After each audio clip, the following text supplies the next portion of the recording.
Yo, what's up everyone? It's your boy ShowtimeDr. Hey, I'm here. Late today. Sorry, stuff to do. I'm moving in about less than a little bit over 2 weeks actually.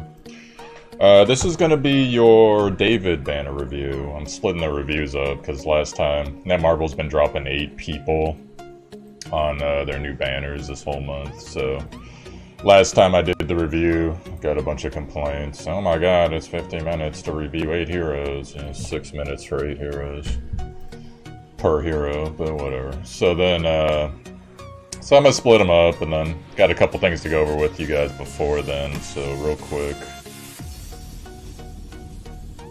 Hold on, let me turn the music down just a bit. Alright, so on costumes, not only is there a new Esna costume for sale, you guys should get for 1 crystal. But also, if you guys have Cynthia, if you notice the newest Cynthia costume, double attack.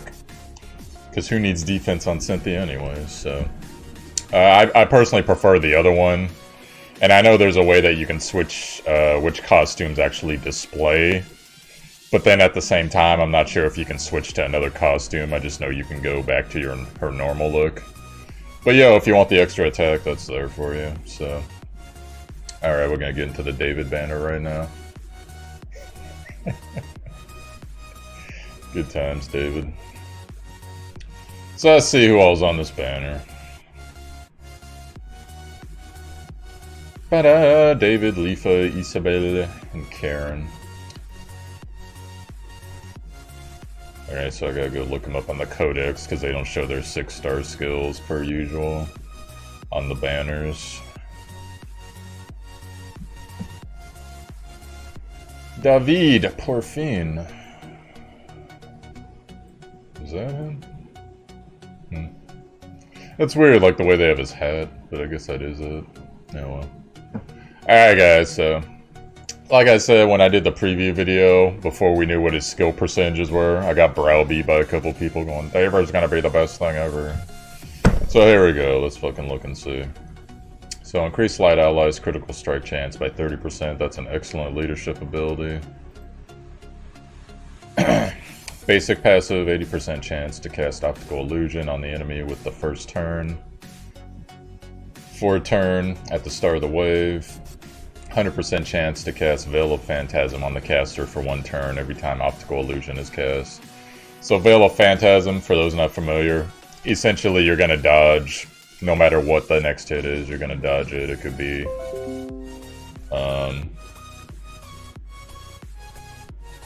Sorry, my bad. One of my buddies just messaged me. It could be, you know, an ultimate attack, a regular attack, anything between AoEs. This person's gonna dodge it, so that's pretty cool.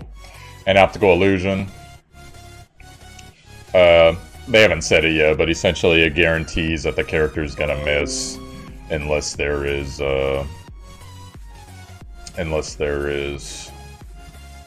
you know, a debuff cleanser or something before that person takes their turn. Now, Magic Sorcery, that's a 60 passive. It is 50% chance to remove 1 buff when attacking. So that's pretty strong just in general. 50% chance to remove 1 buff. 80% chance to remove all buffs if the target is hybrid type. So, you know, against like a Kali, etc. That's pretty strong. Increase all allies' attack by 40% for 1 turn when the caster tries to remove the enemy's buff. That's super strong right there, because he has high percentages to get rid of buffs. So, giving everyone 40% more attack on their next attack is pretty strong. Super good passives there. Now in his 1, it's your typical 100 to 160% damage, depending on how upgraded you have it. And then there's going to be a percent chance to brand from 35% to 65%. Brand, for those who don't know, all sources of damage that come in while the target is branded take or do 30% more damage, no matter what they are.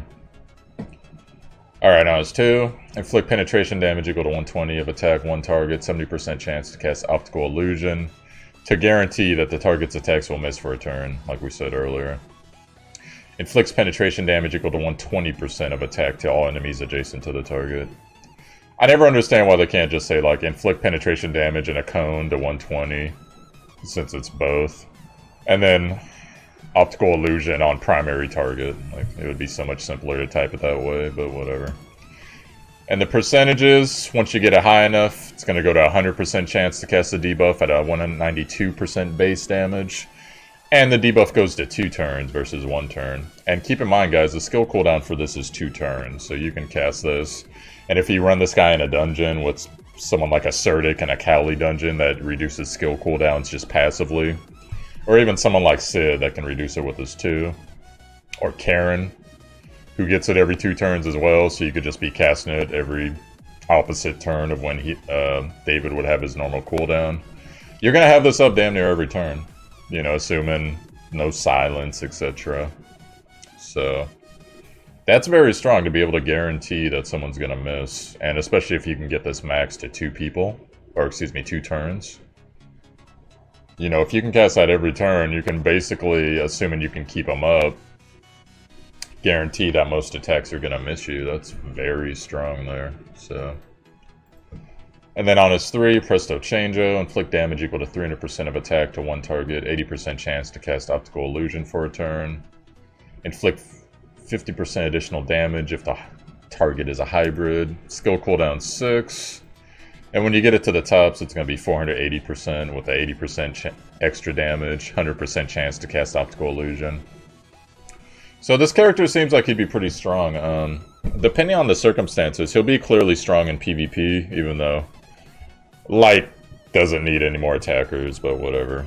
What's done is done. So then, yeah, he'll fit right into a lot of good PvP teams, as well as some PvE,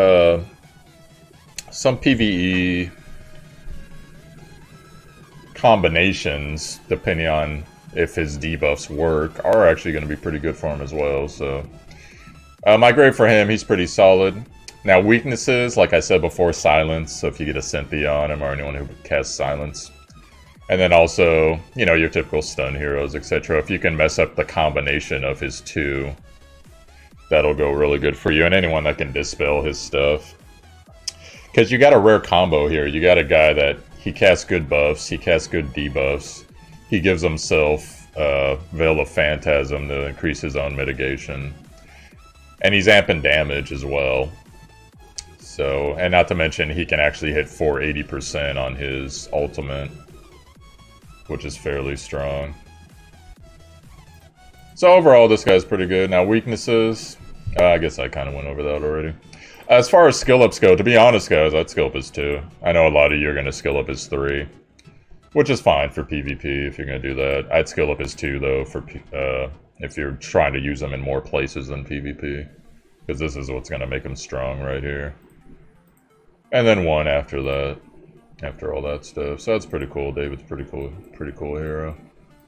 So we'll get into the other heroes now. So I believe, let me make sure, but I believe Esna was on the ticket, too. I don't know, I'm wrong. Alright, so Lifa, Isabel, and Karen. We'll go over Isabel first, because Isabel's a little bit unique. And she didn't catch on in the PvP meta, like, I thought some people would, just because she has turn delay and stun, but not so much. So let's get to her real quick. Here she is. Alright, so social climbing, socialite Isabel. So leadership, increase light and water allies multi-strike chance by 20. You know, it could be decent if you run her with like Christian and Tayo on the same team. That's not that bad. Gold stacks is going to be her stacking buff, max of 5. She gets 2 from her passive at the end of the turn. Consumes 1 gold stack when attacked to decrease damage taken by 5% per gold stack. Now with this, you guys that have her are going to have to tell me. If, say you have 4 stacks of gold stack and you get attacked, does that mean that you take 20% less damage, or is it just going to consume 1 and take 5?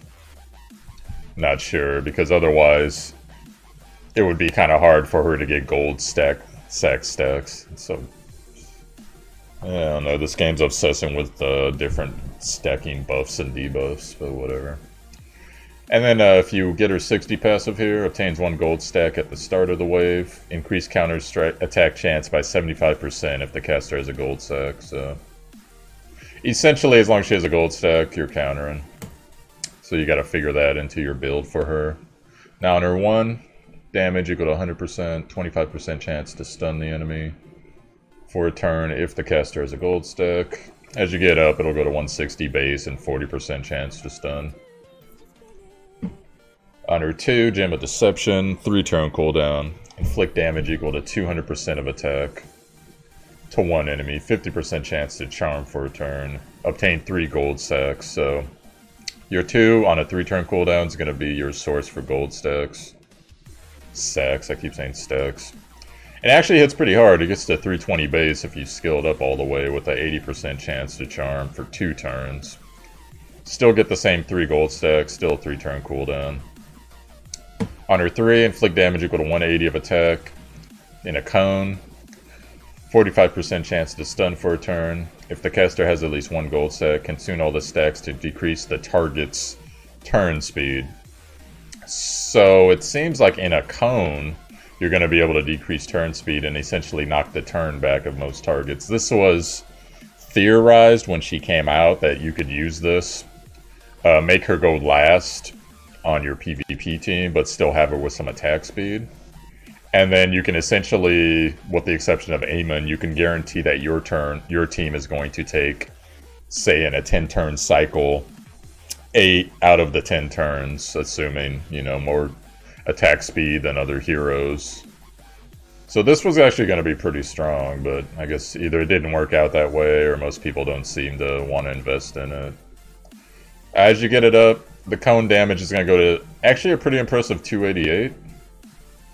And then the stun chance goes to 65%, and the stun lasts for 2 turns now. But everything else pretty much stays the same. So, like I said, overall, she had her banner, what was it, like a month and a half, 2 months ago? Something around there. Didn't catch on. I saw her like once or twice in PvP. I never see her now. And even with like all the, you know, this whole last week where most of the meta heroes have been banned, I still haven't seen her. So I don't know, you guys tell me, man, like, is there some hidden diamond in the rough thing with her that you guys are seeing? Otherwise, your typical weakness, quite honestly, it's going to be anyone that hits. Which I know sounds dumb, but it's true. Because gold stacks is not a, you know, you can't, like, immune to dispel buff, etc. So even though she's taking decreased damage, other than the counterattack, the turn back, and then the charm on her too, she has lots of CC, but lots of CC really doesn't matter in most dungeons, unfortunately, so she would have to be useful in PvP. So I wouldn't recommend investing in her in light of all the, especially with all the hybrid heroes, anti-hybrid heroes that have come out over the last month. But if it floats your boat, it floats your boat. That's cool. Go for her. So after that, we got Karen. Let me go find her. There she is. Karen is one of those heroes that she's really good, and a lot of people still don't know how good she is. And I don't have her, unfortunately. She's one of the heroes I've wanted for a long time. But so Karen, increased water, light allies HP recovery by 20. You know, decent depending on where you are, where you're at. If you got a buff in a dungeon that already increases HP recovery, that could be really good. Her basic passive, 10% healing to an ally with the lowest health for 2 turns at the start of her turn. Caster's turn comes more quickly when allies' HP drops below 30. That screwed me in PvP a few times because her turn will come when I have someone with anti-revive or anti-resolve or whatever, and then she just casts her 3, removes all debuffs, and restores a fat amount of health. So, but we'll get to that. So that's actually a pretty strong passive. The healing, that's just kind of gravy. It helps though, it does help, especially in PvE encounters. On the house, 60 passive, remove 1 debuff from an ally at the start of the turn. Revives a dead ally with 30% HP and applies Cozy Abundance, which is basically if the ally dies, they will revive again with 30 HP within 2 turns, unless it's dispelled. When the ally dies while burned, does not stack or excuse me, none of this activates if the ally dies while burned. So on occasion, burn's pretty good against her. I know a lot of us skip that in the talent tree, but if you have a hero that works with burn, always remember that. You know, like some of the fire AoE heroes, etc. Does not stack with immortality, which only Vlad has, so that's really not that important. Not too many people use Vlad. Honor 1, it's a double heal for water. So it can be pretty good. 160 base damage at max, 20% heal at max. Honor 2. Her 2 is what makes her, guys. Cause one ally's turn to come more quickly and restore the ally's HP by 30%. Decrease all skill cooldowns by a turn. So she can't do it to herself, but... I mean, she can heal herself, but she doesn't get the turn increase. The speed increase. Essentially, like, let's say you have your heavy hitter, like you're doing PvP. Or even PvE. You got your heavy hitter, goes right before her. Probably going to pull aggro and have taken some damage. Then you just hit her too. Not only are you getting that guy a pretty decent heal here, up to... You skilled up to 60%. But you're causing their turn to come probably within the next 2 turns after her. So, once again, like I said before, you run her with like a cooldown reduction hero, or you run her in a dungeon with a cooldown reduction hero. This is up every fucking turn. So this is amazing. This can really amp DPS on your top DPS while keeping them alive and decreasing their skill cooldowns at the same time. It's a super triple win right there. So, consider that. That is also the skill I recommend you upgrade if you get dupes of her. Wish I had it. And then her 3, like I said before, remove all ally debuffs. Restore their HP by 40%, 60% chance to remove 1 buff from all enemies. You skilled up, the HP recovery goes to 60, and the chance to remove debuffs goes to 85%. 7 turn cooldown, so this is, you know, it's kind of like your oh shit button, usually when someone gets low. So overall, just a really solid hero. Her 2's what makes her. 1's decent, you know, but hopefully you'll get a cooldown reduction hero to run her with her 2 all the time. And then, you know, her ulti's there to remove all debuffs, which is sweet. And then this gives basically 2 lives, assuming the person that gets revived dies again within 2 turns. And you got a little bit of healing over time, turn haste. Super good hero, guys. One of the most, despite how good she is, one of the most underrated heroes in the game. It's crazy. But I believe Leafa was the last one, but let me double check. Yeah, okay. It's funny, I just upgraded one of Leafa's skills yesterday. So Leafa, for those of you that know, she got her costume upgrade. Which, those of you guys that bought it, let me know, because it's kind of hard to read between the lines. She gets a stacking buff, she gets a little bit more damage. And I figure there's like 1 or 2 other things going on. I think there was a change to her resolve. Well, we'll get into that. So if you're unfamiliar with Leafa, thing to know about Leafa, she's hybrid.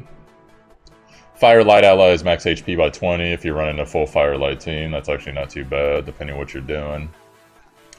Rage Explosion, recover 10% HP at the start of the turn. Rages to increase attack by 40% and critical strike chance by 30% when 3 or less allies, including the caster, survives. One thing I'll say before we continue, do not be deceived by Leafa's hybrid status. She can put out some deeps, and she can put out some damn good deeps. I'll show you how to do it. Let's keep going here. So Honor 2 applies Resolve to the caster and 2 adjacent allies upon taking fatal damage for 1 turn, which restores the caster's HP by 50% when Resolve is activated.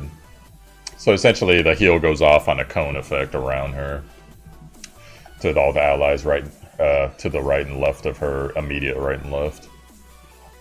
Once per battle. In addition, guarantees multi-strike upon successful counter strikes. So do not rune her for multi at all. Rune her fully for counter, as much counter as you can get her, and attack percentage. And I'll show you why, and then eventually some crit damage as well, but I'll show you why here. So Honor 1, this is kind of awkward for 1. You know, 100% damage, gets to 160. Decent chance to taunt, 45% chance to taunt. You can get it to 65 as you skill it up. 50% chance to inflict penetration damage equal to 20% if the caster is enraged. Once again, she enrages if 3 or less allies are alive, including her. So, happens all the time in a lot of dungeons nowadays. A couple of your heroes will fall and you'll res them. So, enrage should get up pretty quickly in a lot of dungeons. So if you have her, she's pretty sexy. Would have been real sexy for Lily's dungeon, but we know the story in there. So and then as you skill it up, you know, base damage goes up, chance to taunt goes up. Taunt will go to 2 turns with 65% at max. And it becomes a 50% chance, or it's always been 50%, but instead you cast 40% penetration damage, additional to the 160. So this could actually hit really hard. Her 1 can actually hit really hard. Don't be deceived by the numbers. So on her 2, we have the best buff in the game. The buff that's so good, even her costume didn't buff it. Rank 1, increase all allies' attack by 20% for 2 turns. Critical strike damage by 20% for 2 turns. And decrease all allies' damage taken by 20%. On a 3-turn cooldown, a 2-turn buff. Very solid. Another thing with skill cooldown, if you manage to get her one-turn skill cooldown in this time, you can basically have this up all the damn time, assuming no dispels, etc. And as you scale it up, it's constantly a 4% buff until you get to 40%. So you get this to 40%, you're running her with like Christian, guys that already get buffs from buff, and they get the percentage buff too. Because Christian, for those who don't know, every buff he has, I believe it's like he hits 20% harder. It's something like that. I forget the exact percentage, but he's hitting a ton harder. And for 80%, or excuse me, up to 8 buffs, you can throw 3 on with her right here. So this is one of the best buffs in the game, if not the best buff in the game right now. On her 3, hard hitting, 300% penetration damage to one enemy, 50% chance to stun for 2 turns, inflicts 25% additional damage if caster's enraged. So once again, she's pretty much going to be enraged most fights you go into, unless you're going to raffle stomp whatever you're fighting anyways. As you skill it up, this on a 6-turn cooldown, by the way, Hurricane Blast. It goes to 480 percentage, and then 80% chance to stun for 2 turns. That is a very strong chance to stun for 2 turns. Inflicts 50% additional damage then if the caster's enraged. Now, skills you're going to want to skill up. PvP, you want her 3 skilled up, just for the damage. PvE, you want to do her 2, just for the buff, because this buff goes to the entire team. And occasionally for PvP, you'd rather have this too, because that decreased damage actually does some pretty good work. Everyone looks at the crit damage and the attack, but you know, if you can decrease up to 40% damage to yourself, that's pretty sexy. Or not yourself, the entire team. So depending on what you're going for, if you want burst, skill up her 3. If you want full team buff, skill up her 2. But remember, it's 4% per. And then, like I said, be working on her critical strike chance, because when she crits, she multis. There's plenty of times I've seen her. You know, you build her with up to like 100% crit strike damage, and say with her buff, she'll get to somewhere in the realm of 50% to 60% chance to crit. Get her a decent amount of attack speed, and remember, she's always going to have this buff up. So get her to at least like, if you can swing it, try to get like 7k. And if you can get more than that, more power to you. So she's pretty awesome right there. Weaknesses to Leafa, clearly the anti-hybrid heroes that are coming out. Tayo will wreck her pretty hard. Water hero. But she goes good in any, especially with the new hero Lionel, which I'll do his banner in the next video. Goes really good. Any fire team here, so. Alright guys, so that'll be it for this video. I'm gonna release the... What was that dude's name? Not David, the other guy. I just said his name too, Lionel. So we'll do the Lionel video next. I'll see you guys later on. Trying to think if there's anything I forgot. Nah, we're good. Alright guys, I'll see you in a bit. Peace.